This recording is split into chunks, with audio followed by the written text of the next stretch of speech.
Vivimos en un mundo marcado por las injusticias, por la confusión y por el caos. Cada día las noticias nos recuerdan que algo no está bien, que la historia humana parece fuera de control, ¿no es cierto? Pero las Escrituras nos revelan una verdad totalmente diferente. Y es que Dios está en el trono y nada escapa a su soberanía. Encontramos que la Biblia no es solo un libro de normas o un libro de historias, es la narración viva de un Dios que ha intervenido en el pasado, un Dios que actúa en el presente y que traerá un desenlace justo y glorioso en el futuro. De modo que la lección de esta semana nos lleva por relatos bíblicos llenos de poder y de enseñanzas. Ahí tenemos el diluvio, la historia de Sodoma y de Gomorra, la intercesión de Abraham por Lot, la escena del juicio celestial y bueno, en cada uno de ellos encontramos el mismo mensaje, así, al unísono. Y es que Dios juzga con justicia, pero siempre también con misericordia. Y al final, bueno, pues Él pondrá todo en su lugar. Yo soy Pedro Carriles y esto es Escuela Sabática al Punto. Una pausa y ya volvemos.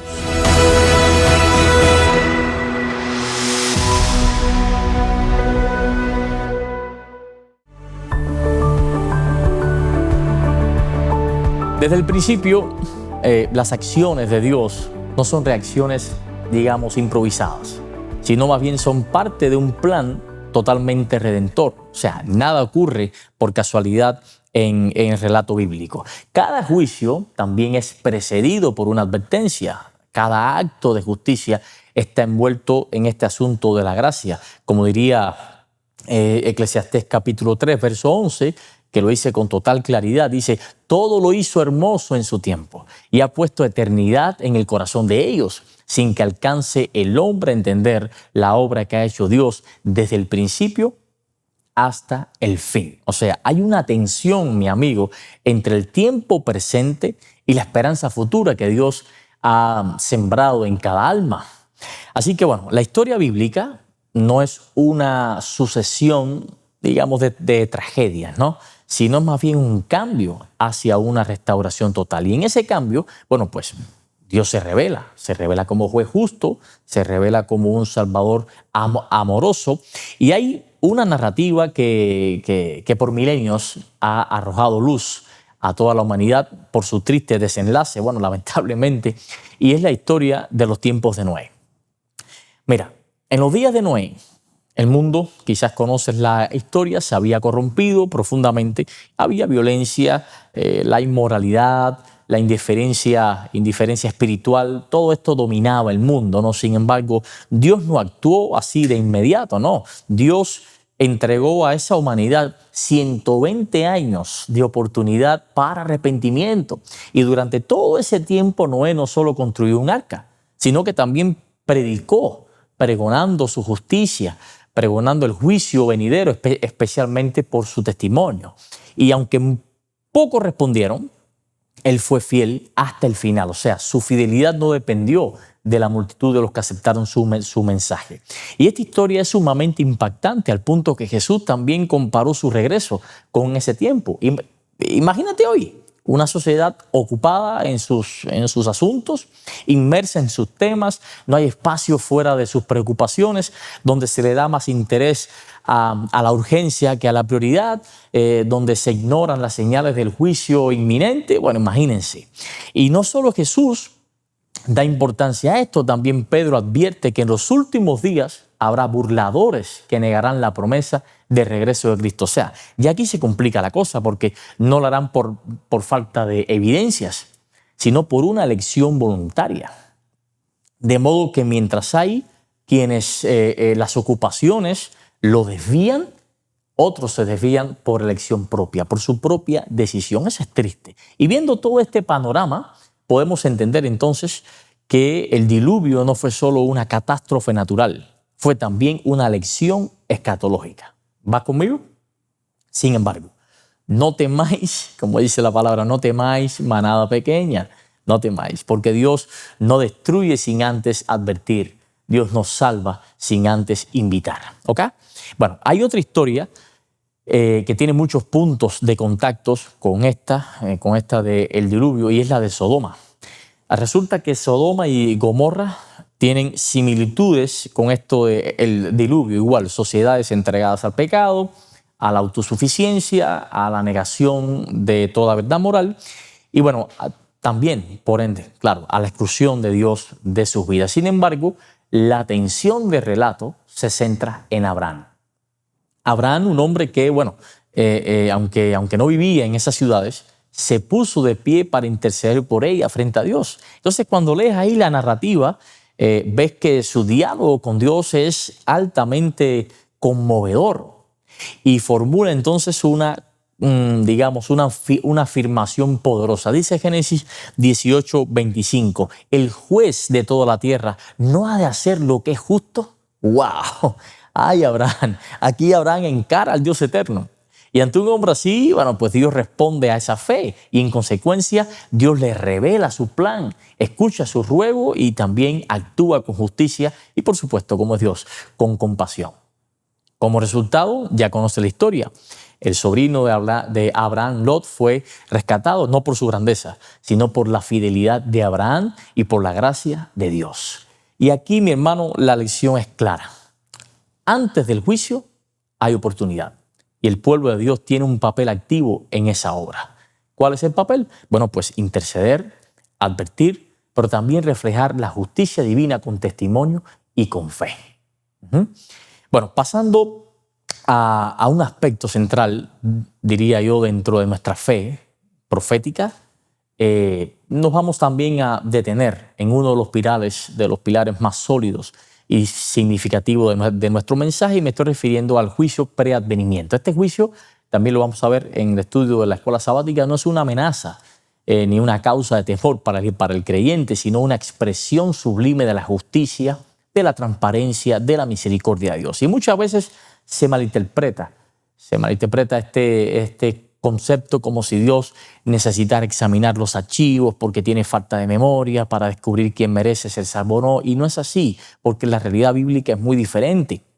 Dios es omnisciente, de modo que gracias a esto conoce el pasado, conoce el presente, conoce el futuro y sabe cada pensamiento, sabe cada decisión, cada oportunidad aceptada o oportunidad rechazada. Ahora, entonces, ¿para qué es el juicio? La respuesta está en el carácter de Dios. Dios no actúa de manera arbitraria, mi amigo. Él gobierna un universo moral, donde incluso los ángeles observan y aprenden de su manera de proceder, de su forma de actuar. Y el juicio descrito en Daniel capítulo 7 nos muestra una escena solemne y al mismo tiempo gloriosa.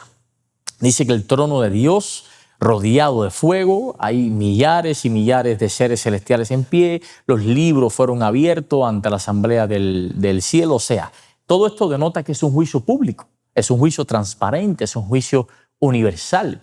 Y en este contexto, bueno, pues aparece allí el Hijo del Hombre, una figura majestuosa que evidentemente representa a Cristo. Él se presenta ante el anciano de días, no como alguien que necesita ser juzgado, sino como el representante de la humanidad redimida. Y aquí es lindo porque Cristo es nuestro abogado.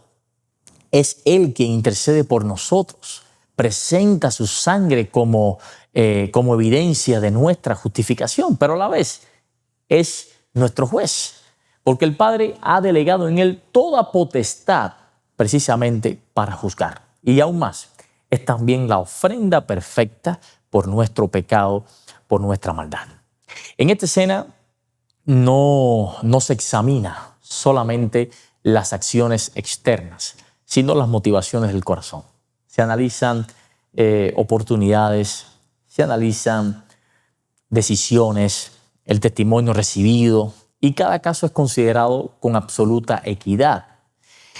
Amigo, este proceso, conocido como el juicio preadvenimiento o juicio investigador, no busca condenar, sino que busca vindicar. ¿Vindicar a quién? Vindicar a los fieles, que a los ojos del mundo tal vez fueron débiles, fueron imperfectos, pero que confiaron plenamente en la gracia de nuestro Señor Jesucristo. Y también, por supuesto, vindicar el carácter de Dios, demostrando ante todo el universo que Él ha sido justo, incluso con aquellos que decidieron rechazar la salvación que Él les ofreció. De modo, bueno, esto es una garantía. Es una garantía porque nadie será en ese juicio excluido por error del cielo, pero tampoco nadie será allí admitido por favoritismo o por apariencias de supersantidad. Todo estará en su lugar porque Dios está en el centro.